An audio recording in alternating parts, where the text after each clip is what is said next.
シャークロス調子いいな。食った。こ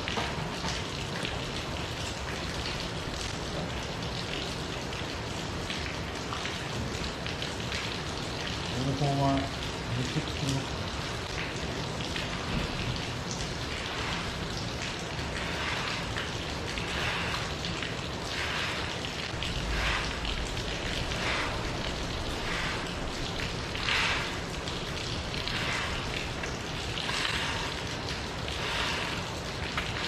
やっぱ一発やわ。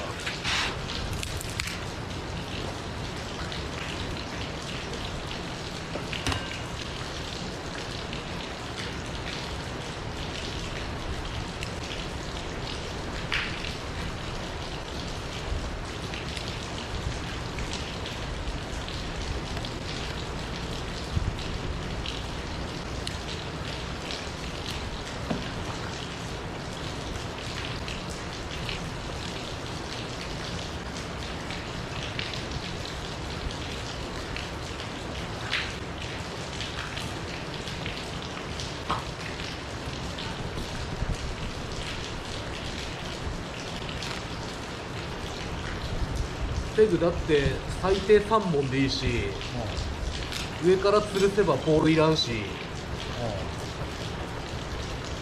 あ、上から吊るすの？ちょうど上にあるで、格子がうまく石投げてロープ通す。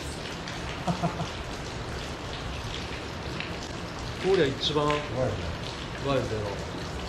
中が広くなるで。